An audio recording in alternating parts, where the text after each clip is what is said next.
أعوذ بالله من الشيطان الرجيم بسم الله الرحمن الرحيم الحمد لله رب العالمين الصلاة والسلام على رسول الله محمد وعلى آله وصحبه أجمعين السلام عليكم ورحمة الله وبركاته Hayırlı günler. Allah subhanahu teala hayırlı tırmışlar nasip etsin. Şimdi şu ibadet-i İslamiye'ne o konu devam ederiz. Yani namazın makruhları turunda kelib jetken edik. Namazdagi makruhlar, yani namazın makruhları bek ko'p. Türlü şu kitaplarning muhtasarlarda yoki yanda şu ilm hallarda türlü sonlar keltiriladi. İbadet-i İslamiyet albatta ol har birisini ayrım bir makruh etirib ko'rsatib, endi ul hatto 80ga qadar sanab chiqa namozdagi makruhni. Qay bir kishilar aytadilar, ona biluvni, onun qadarik biluvni iste qoldir, ul og'ir bet deganda yo'q. Og'ir tugil, iste qolirlik darajada, chunki bu kishining ishlarga tegish bo'lmagan adabsizlik ravishdagi qilana turgan qilinmishlaridan tiyu. Makruh o'zi narsa ekanligini bilirga kerakligini biz bilirga kerakligini shunday ahamiyatli turib qo'yamiz, chunki makruh ulda bo'lsa, shuni makruhni qilgan kishi yoki shu makruhni yo'q, yori yo'l deb durust deb sanagan kishi gunohli bo'ladi deb o'qidik shu ibodat-i islomiyadan. Ya'ni ibodat-i islomiyadan o'qidik da ul qo'yaning tegilay bulay dalillari deb so'ragan kishilarga tag'in shuni esga tushirasi kela.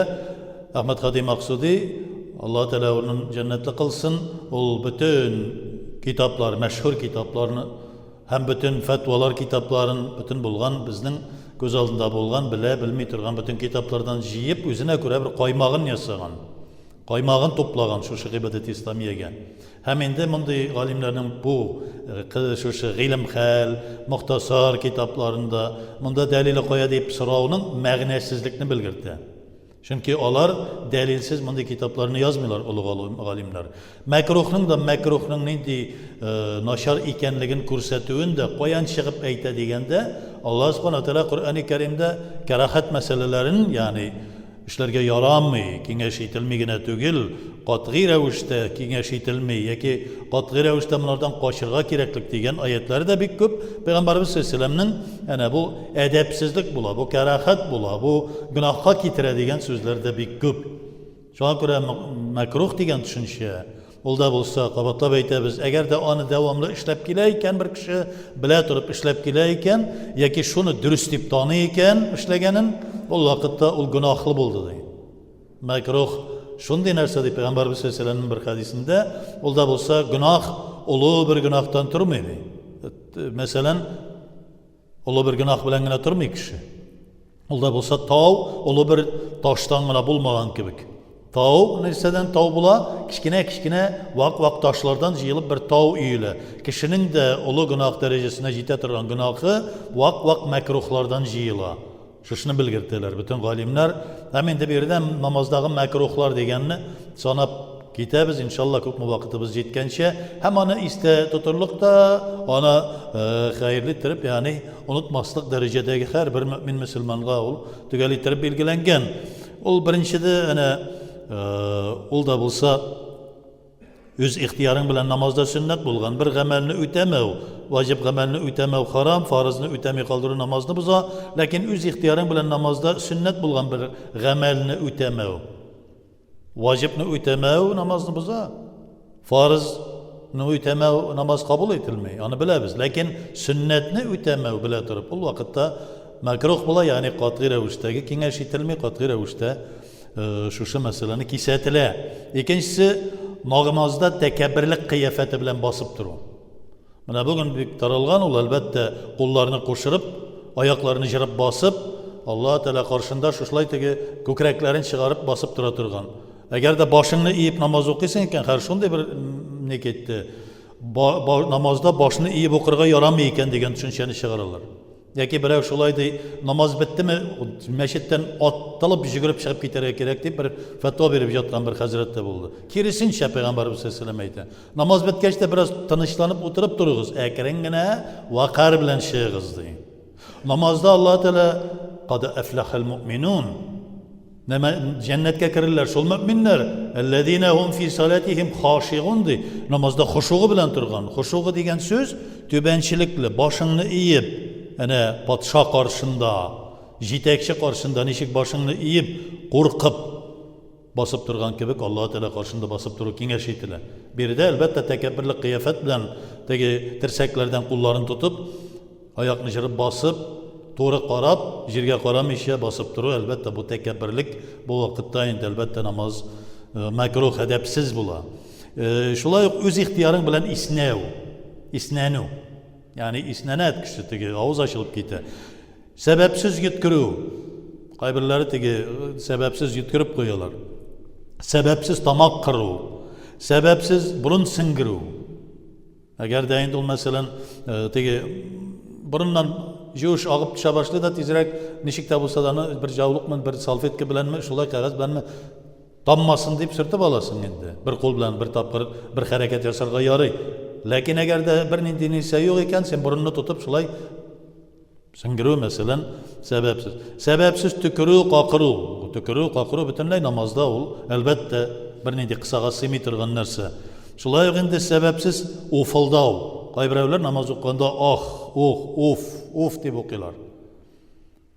Yok, eğer şunda bir üç harf çıksa, dünyavi harf namaz bozuldu. Onu da bilirge gerek. Of, deyip çıkkanda, şunda bir üç harf bilen nedir? Bir söz bulmasa da birer harfler çıktı ise namaz bozuldu. Onlardan sak bulurga gerek. Sebepsiz kikiru.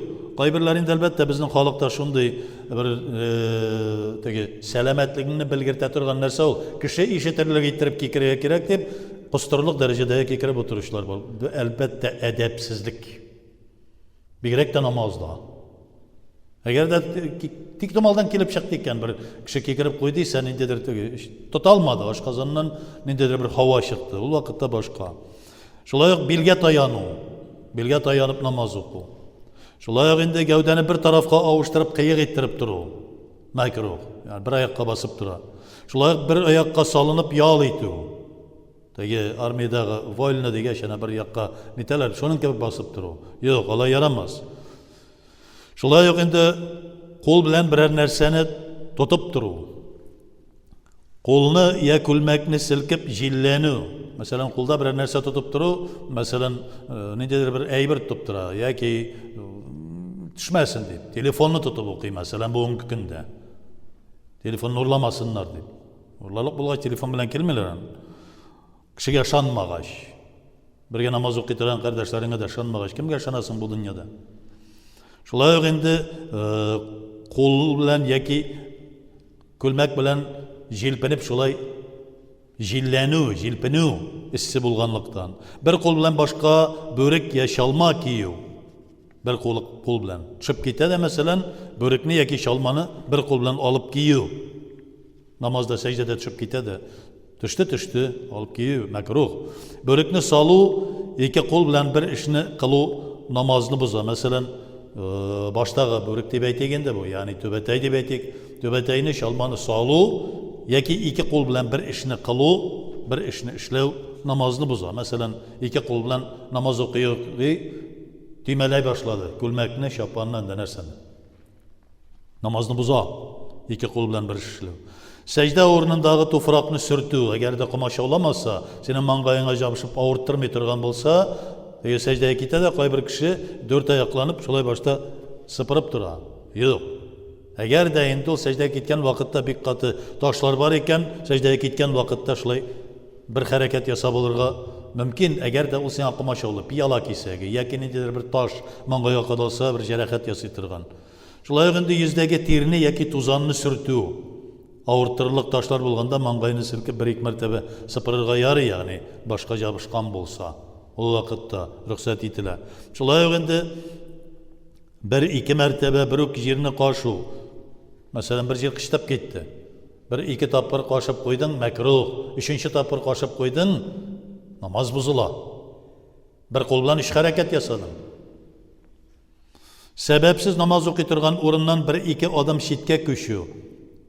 Bir yolu üç adım atlav namazını boza. Mesela sebepsiz. Bir neydi sebep yok. Tish arasından chiqqan rizq balchig'ini yutuv, burchaq zo'rlig'indagi balchiq yutuv namozni buzar. Tish arasındagi itlar qisilib qola, ipi qisilib qola, narsalar qisilib qola, olma kesaganda, yemish kesagi shuni yutib jibaruv makruh. Agarda ul burchaq zo'rlig'inda bo'lsa, ul vaqtda namoz buzildi. Yanadan namozni o'qirga to'g'ri keladi. Shulay endi yuzni qibladan olishtiruv. Qibla tarafa qarab turadi endi, ham yuzni qibladan burding. Yuqoriga taba qarab, namozni o'qganda yuqoriga taba qarab o'qu makruh.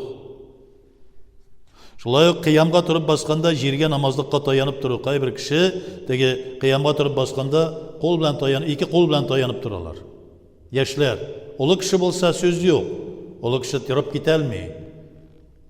Tizdan masalan, oyoqqa turib basa olmaydi. Og'ir yoki og'ru kishi bo'lsa, salomatligi, yoki endi yap-yosh, top-toza, shunday bir kishi bo'ldiysa, vaq babaylar kebik olay tayanib turib makruh. Sen tayanmaysa oyoqqa basirga tegish qiyamga. Shulay endi turgan vaqtda biror o'rindiqqa yoki biror narsaga tayanib turib bosu masalan. Armag'an bo'lsang, bir qatorgan bo'lsang, yoki og'ru bo'lsang, yoki shuluq vaqtda ulu kishi bo'lsa, xalsiz kishi bo'lsa, yoray. Lekin endi salomat kishiga yaramaydi. Shulay endi rukuqda boshni bik tuban iyib yoki bik yuqori ko'tarib turib. Qaybirlari butunlay iyib bitira rukuqda, qaybirlari bulay ko'tarib tura, olg'a taba qarorlik ettirib rukuqqa ketgach. Ul da makruh. Shulay sajdada oyoq qamqul barmoqlarini yerdan namozlikdan ko'taruv. Tiz bilangina qola, oyoq barmoqlarini ko'tara qaybir vaqtda tege. Qaybir kishi andida bo'la, makruh. Shulay sajdaga bilaklarini yerga ya qabrg'alarga tedirib turuv iratqa. Qaybirlari tirsaklarini yerga yatqiralar, iratlar. Bu xotin qizga tegishli narsa, iratqa makruh. Tirsaklar bizning yerga tegmasga tegish. Bizning bari tek uch tabanig'ina yerga tegiy. Ham tirsaklar biroz chetkarak ayriladi. Agarda yoningda biror softa kishi bo'laykan, anga qo'masha olamas uchun o'zingga jiyasan qanotlarini azrak. Qanotlarini jayib o'qimaysan. Lekin endi qursaqqa da tirab tugil, yerga da tayanib tugil tirsaklar bilan minsin kirisincha xotin qizlarga. Ularga kirisincha bo'la. Yerlar kebe o'qisalar, ularga makruh bo'la. Shulay endi sajdada qursaqni butlarga tedirib turuv, safta o'rin tig'iz bo'lganda bu ish makruh sanalmay, lekin masalan bir qata qilsam, u vaqtda nishiganda yumorlanib kelib sajda qilib mang'ayni tedirlik mumkinlik bo'lsa, unda qursaq deya butqa masalan unda qo'rqinish yo'q. Lekin endi agarda andi ne bo'lmasa, bizga makruh. Xotin qizlar kirisincha xotin qizlarga qursaqni butdan ayirib masalan makruh bo'ladi. Kiyim ya qo'l bilan o'ynav. Qay bir kishi kiyimlari bilan yoki qo'llari bilan barmoqlarini shartlatib namozda shulay o'ynay, kiyimi bilan o'ynay. Imom o'qigan vaqtda uzoqroq ketdi, teglay bo'lay deb endi. Shulay 31-namozni yalon bosh o'quv. Shulay makruh. Bosh kiyimi bo'lirga tegish. Bu shariatda payg'ambarimiz sollallohu alayhi vasallamning nendegina hadislarini qarasaq da birgina tapqir chalmasin solib boshidan oldindan kecha o'tmasin uchun namozini buzmasin uchun shulay sitra aytirib qo'yganligini belgili. Boshqa vaqtda yalon bosh o'qigan bir vaqtda da ko'ra olmassiz, topa olmassiz. Bugun kunda bek ko'pisi shunlarga e'tibor da etmaydi. Lekin bizda Hanafiy mazhabida namozni bosh kiyimsiz o'quv makruh bo'lib sanaladi. Jinglarni uzun jingli bo'lsa sizg'anib o'qu makruh. Lekin qisqa jingli ko'lmak bo'lsa, ansi boshqa masala. Lekin uzun jingli bo'lib, uni sizg'anib qo'yib o'qu makruh. Takabbirlikning belgisi. Shulay endi ko'kraklar yoki orqalar oshiq kelish o'qu. Ana qaybirlari maykadan kelib o'qiy. Ko'krak oshiq. Butun nilatigi ko'rinilga tegish bo'lmagan narsalar ko'rinib turadi. Shulay endi kiyimni o'rtasidan ilaktirmisha jillatib silkib o'qu. Masalan, kiyim bilan jillanib, jilpinib o'qu. Shulay yo'q. Og'izga narsada bo'lsa qabib o'qu.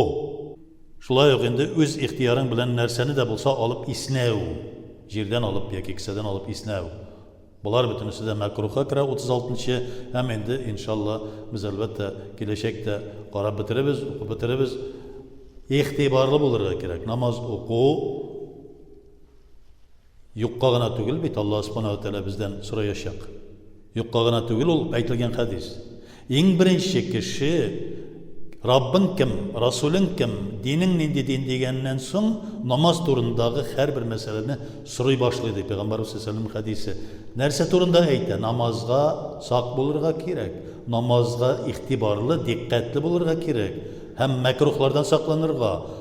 Тау улы бер таштан тормаган кебек, гүнах та улы бер гүнахтан гына тормый, вак ташлардан торган тау кебек, вак мәкрухлардан улы гүнах җыела. Шуны истән чыгармаска кирәк. Аллаһ Субханаһу ва Тәгалә туккан намазларыбызны кабул кыл, я Раббым. Аллаһумма торган яшәгән җирләребездә бәла-каза, хәүф-хәтәр күрсәтмә. Шушы намазларыбыз бәрабәренә синең тугры кул икәнлегеңне танып бездән риза бул. Раббана атина фид дөнья хәсәнәтән ва фил ахирати хәсәнәтән ва кина азабнар. Аллаһ